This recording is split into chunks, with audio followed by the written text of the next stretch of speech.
बिस्मिल्लाहिर्रहमानिर्रहीम। व्यूअर्स, इससे पहले हम पास्कल्स लॉ की स्टेटमेंट डिस्कस कर चुके हैं और उसकी एक एप्लीकेशन भी डिस्कस की है। आज का लेक्चर भी हमारा बड़ा इंपॉर्टेंट है। इसकी बेस भी बेसिकली पास्कल्स लॉ ही है।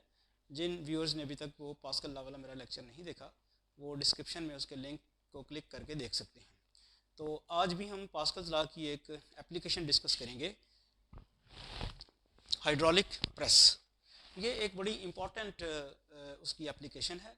अभी हम इसकी यूज़फुलनेस भी देखते हैं, लेकिन सबसे पहले हम देखते हैं कि हाइड्रोलिक प्रेस क्या है और किस तरह वो पास्कल्स लॉ के ऊपर बेस करती है। Hydraulic press is a machine which works on Pascal's law. Hydraulic press एक मशीन है जो पास्कल्स लॉ के ऊपर बेस करती है। पास्कल्स लॉ को फॉलो करते हुए इस मशीन का काम ये मशीन काम करती है। अब पहले हम देखते हैं कि मशीन बनती कैसे है। It consist of to cylinders of different cross sectional areas. दो डिफरेंट क्रॉस सेक्शनल एरियाज से के सिलेंडर्स हैं जिनसे मिलकर ये पास जो हमारे पास हाइड्रोलिक प्रेस है वो बनती है। और जो क्रॉस सेक्शनल एरियाज जो हैं, एक सिलेंडर का क्रॉस सेक्शनल एरिया छोटा होता है और एक का बहुत बड़ा होता है। अब उसकी वर्किंग भी देखते हैं किस तरह फिर वो वर्क करेगी। They are fitted with pistons of cross sectional areas a and a. Hydraulic press एक मशीन है जो पास्कल्स लॉ के ऊपर काम करती है और ये दो सिलेंडर्स जो कि डिफरेंट क्रॉस सेक्शनल एरिया के होते हैं उनसे मिलकर बनती है। ये आपके सामने हाइड्रोलिक मशीन आ गई। देखें, एक सिलेंडर ये है जिसका ऊपर जो एक पिस्टन फिक्स्ड है, उसका क्रॉस सेक्शनल एरिया छोटा है। ये सिलेंडर है, इसका क्रॉस सेक्शनल एरिया छोटा है, स्मॉल ए से डिनोट किया गया। और एक ये बड़ा सिलेंडर है, ये बड़ा सिलेंडर है जिसका क्रॉस सेक्शनल एरिया जो है कैपिटल ए से डिनोट किया गया, ये बड़ा है। अब मैकेनिज़्म इसका ये होगा, मैं आपको समझा देता हूँ कि यहाँ से आप एक फोर्स अप्लाई करके इस जो यहाँ पे लिक्विड है, इस लिक्विड के इस पार्ट के ऊपर आप इस पिस्टन के ज़रिए कुछ प्रेशर डालते हैं और पास्कल्स लॉ कहाँ आ जाता है। ये जब आप प्रेशर यहाँ डालते हैं तो ये पूरे का पूरा प्रेशर जो है लिक्विड के हर पॉइंट्स के ऊपर ट्रांसमिट हो जाता है विदाउट एनी लॉस। यही था पास्कल्स लॉ। पास्कल्स लॉ की स्टेटमेंट क्या थी? The pressure applied at any point of a liquid enclosed in a cylinder is transmitted without loss to every part of the liquid. यानी liquid के किसी एक part के ऊपर जो प्रेशर डाला जाता है वो उसके हर पार्ट्स के ऊपर ट्रांसमिट हो जाता है विदाउट एनी लॉस, अगर जो लिक्विड है वो सिलेंडर में इनक्लोज्ड है। तो अब ये देखें, ये सिलेंडर दो सिलेंडर से मिलके एक आपको कंटेनर्स में कंटेन किया गया लिक्विड है। यहाँ जो प्रेशर आप डालेंगे वो पूरे का पूरा प्रेशर जो है यहाँ पे आ जाएगा। और इस पिस्टन के ऊपर हमने एक वो सब चीज़ रखी हुई है जिसको हमने बेसिकली प्रेस करना है। होगा अब ये कि आप यहाँ से फोर्स अप्लाई करेंगे और वो फोर्स जो है वो इस पिस्टन के ज़रिए लिक्विड के इस पार्ट के ऊपर प्रेशर डालेगी और उतना ही प्रेशर जो है वो यहाँ पे पड़ेगा और ये एक फ़ोर्स जनरेट होगी जो इस पिस्टन के ज़रिए इस सब्सटेंस को प्रेस करेगी। आप ज़रा ग्रेजुअली देखें कि यहाँ पुश करने वाली फोर्स जो है F1 वो बहुत स्मॉल फोर्स होगी। क्यों? क्योंकि इसका क्रॉस सेक्शनल एरिया जो है इस छोटे सिलेंडर का बहुत छोटा है, तो फोर्स बहुत छोटी होगी। लेकिन क्योंकि प्रेशर ये सारे का सारा इस बड़े पिस्टन के ऊपर भी आना है, तो वो फोर्स जो जनरेट होगी बहुत ज़्यादा होगी। तो ये बहुत ज़्यादा फोर्स जो है उसको क्या करेगी, इतनी बड़ी मोटी सब्सटेंस को जो है जो भी यहाँ पे पड़ी हुई है जिसको आपने प्रेस करना है वो प्रेस कर देगी। तो हम चलते हैं अभी पास्कल्स लॉ की जो एप्लीकेशन है वो तो मैंने बता दी आपको कि कैसे प्रेशर जो है वो ट्रांसमिट हुआ है एक पार्ट से दूसरे पार्ट पे। अब मसला ये है कि प्रेशर की जो डेफिनेशन है वो क्या है। ये जो मैंने अभी बात आपको बताई, the object to be compressed is placed over the piston of large cross sectional area. Large cross sectional area का जो पिस्टन है उसके ऊपर ऑब्जेक्ट पड़ा हुआ है जिसे आपने कंप्रेस करना है या प्रेस करना है। तो जो बात मैंने भी आपको बताई कि फोर्स जो हमारा प्रेशर है उसकी क्या डेफिनेशन है, यहाँ पे वही जो बात हम कर रहे थे। The force F1 is applied on the piston of small cross sectional area A। The pressure P produced by small piston is transmitted equally to the large piston and a force F2 acts on A which is much larger than F1। ये बिल्कुल वही बात जो भी मैंने आपको बताई कि यहाँ बहुत कम स्मॉल फोर्स आप अप्लाई कर रहे हैं छोटी फोर्स आप F1 यहाँ पे अप्लाई कर रहे हैं, जो इस पिस्टन से प्रेशर डालती है लिक्विड के इस पार्ट पे। वो जो प्रेशर यहाँ पे पड़ा था, जी पीछे करें इसको,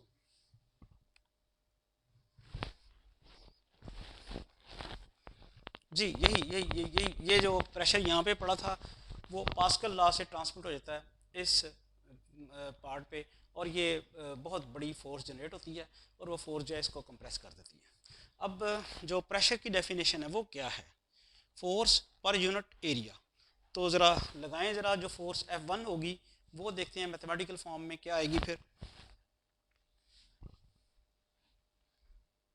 जी ये वही हमारे पास hydraulic press, pressure on piston of small area A is given by, दिया गया P is equal to F1 over A। F1 over A, ये फोर्स P F1 जो आपने लगाई थी वो आ गई है, उसने प्रेशर जनरेट किया था, P एरिया A था, और प्रेशर की डेफिनेशन जो है फोर्स पर यूनिट एरिया है, तो आपके पास P आ गया F1 over A। By Pascal's law the pressure on the large piston of area A will be the same as on the small piston. Exactly वही बात कि ये जो प्रेशर जहाँ जो डाला गया था वो पास्कल्स लॉ की वजह से पूरे का पूरा प्रेशर जो है यहाँ पे जनरेट होगा, और वो फिर क्या होगा, वो सेम होगा, यानी जो प्रेशर यहाँ पे था वही प्रेशर यहाँ होगा, और यहाँ पे फोर्स F2 है, एरिया A है, तो मैथमेटिकल फॉर्म इसकी आएगी P is equal to F2 over capital A। P is equal to F2 over capital A। जी ये आपके सामने आ गई। अब चूंकि ये दोनों प्रेशर सेम है, इन दोनों को इक्वेट करें तो हमारे पास आ जाएगा F2 over A is equal to F1 over A। F2 over A, ये equation F2 over A is equal to F1 over A। तो यहाँ से F2 किसके बराबर आ गया, F1 cross A over A। तो अब आप देखते हैं कि कैपिटल A आपको नज़र भी आ रहा है, कैपिटल A बड़ा है, स्मॉल A छोटा है, लिहाजा ये जो रेशो है कैपिटल A ओवर A ये हमेशा 1 से बड़ी होगी, और 1 से बड़ा फैक्टर जब किसी चीज़ के साथ मल्टीप्लाई कराया जाए तो वो उसको इनलार्ज कर देता है, लिहाजा F2 फोर्स जो है वो बड़ी है F1 पे। अब ये बड़ी इंपॉर्टेंट चीज़ है, यहाँ पे जितना ये कैपिटल A बड़ा होगा उतनी ही F2 फोर्स जो है वो ज़्यादा जनरेट होगी, क्योंकि स्मॉल A और F1 तो वही है जो आपने लगाए हुए, इतना क्रॉस सेक्शनल एरिया है, और ये फोर्स F1 है। लिहाजा आपने अगर ज़्यादा फोर्स चाहिए, अगर आपको ज़्यादा फोर्स चाहिए तो ये जो जहाँ आपने रखा हुआ है इसका एरिया, क्रॉस सेक्शनल एरिया बढ़ा दें। तो यहाँ से तो फिर ये लगता है कि अगर आप क्रॉस सेक्शनल एरिया बहुत बड़ा कर देंगे तो ये क्रेन भी उठाई जा सकती है इतने से प्रेशर से। तो यही काम होता है दूसरी मशीन्स में जहाँ पास्कल्स लॉ इंट्रोड्यूस कराया जाता है। नेक्स्ट जी जरा देखिएगा आगे, ये हम इसको हाईलाइट कर दिया है, इसको फार्मूले के तौर पे हम इस्तेमाल करेंगे। ये बात मैंने अभी जो आपको बताई है वही लिख दी गई है। सिंस द रेशियो A और A is greater than 1, so the force F2 that acts on the larger piston is greater than the force F1 acting on the smaller piston. Next देखें ज़रा कि इसका रिजल्ट हमारे पास क्या आएगा। Hydraulic system working in this way are known as force multipliers. इस तरह से जो हाइड्रोलिक सिस्टम्स वर्क करते हैं ये क्या है, ये फोर्स मल्टीप्लायर्स कहलाते हैं।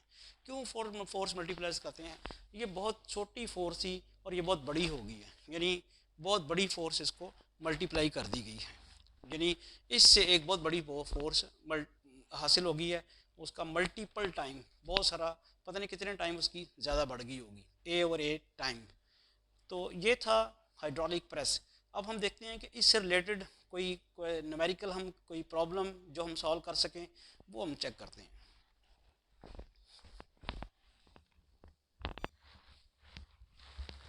जी अब एक न्यूमेरिकल प्रॉब्लम देख लेते हैं। In a hydraulic press a force of 100 Newton is applied on the piston of a pump of cross-sectional area 0.0 meters square. Find the force that compresses a cotton bale placed on a larger piston of cross-sectional area 1 meter square. जैसे अभी आपको hydraulic press बताई, hydraulic press जो थी दो cylinders, जैसे अभी आपको बताया कि हाइड्रोलिक प्रेस जो है वो दो सिलेंडर्स पर मुश्तमिल है, एक सिलेंडर का क्रॉस सेक्शनल एरिया कम है, दूसरे सिलेंडर का क्रॉस सेक्शनल एरिया ज़्यादा है। तो ये इसको देखें अगर डाटा को, तो ये आपका सिलेंडर का क्रॉस सेक्शनल एरिया कम लग रहा है। यहाँ पे इस पिस्टन पे जो फोर्स लगाई होगी डेफिनेटली वो कम होगी, और ये क्रॉस सेक्शनल एरिया ज़्यादा है, यहाँ जो फोर्स आएगी वो ज़्यादा होगी। तो बेसिकली सबसे पहले जो काम होता है, क्वेश्चन को देखते हुए आपने डाटा लिखना है। डाटा जो आपको दिया हुआ है वो क्या दिया हुआ है, F1 दी हुई है 100 न्यूटन, और स्मॉल ए क्रॉस सेक्शनल एरिया दिया हुआ है 0.01 मीटर स्क्वायर। कैपिटल ए आपको दिया हुआ है 1 मीटर स्क्वायर, और F2 आपको उसने मालूम करने के लिए कही। अभी हमने जो फार्मूला डिस्कस किया था पास्कल्स लॉ की मदद से हाइड्रोलिक प्रेस का, वो F2 किसके बराबर थी, F2 is equal to F1 into capital A over A. Just value put कर दें, F1 आपके पास कितनी है, F1 है 100, कैपिटल ए आपके पास है 1, और ओवर स्मॉल ए 0.01। अब डेफिनेटली जो F1 है 100 न्यूटन है, अगर आप लिखना चाहें साथ तो वो बेहतर है कि आप उसकी जो है लिख लें। F1 है, यूनिट भी लिख लें 100 न्यूटन इनटू ये आ जाता है 1 metre square divided by small A क्या है 0.01 मीटर स्क्वायर। ये यूनिट तो कट जाएगी इसके साथ, और ये आप देखते हैं कि इसका पॉइंट ख़त्म करने के लिए क्या करना पड़ेगा आपको, पॉइंट की जगह 1 लगता होता है, और ये एक ज़ीरो की जगह 0 लगेगा, और इस 1 की जगह भी 0 लगेगा, और नीचे फिर 1 रह जाएगा। और यूनिट तो आपको पता है कि मीटर स्क्वायर कैंसिल हो गई है, न्यूटन रह गई है। 100 इंटू 100 क्या हो जाएगा फिर 10,000 न्यूटन। तो ये छोटा सा आसान सा क्वेश्चन था। असल मसला ये होता है कि जब आप पूरा पेपर देते हैं तो न्यूमेरिकल्स बहुत ज़्यादा होते हैं, तो फिर पता नहीं चलता कि कौन सा कहाँ से क्या आया है। ये तो बहरहाल बहुत ही आसान था कि आपको एक फोर्स दी हुई है, क्रॉस सेक्शनल एरिया दोनों दिए हुए हैं, तो हाइड्रोलिक प्रेस का फार्मूला जो कि पास्कल्स लॉ की मदद से आपने मालूम किया है वो आप लगा के तो आपने F2 फाइंड कर ली। होपफुली आपको समझ आ गई होगी।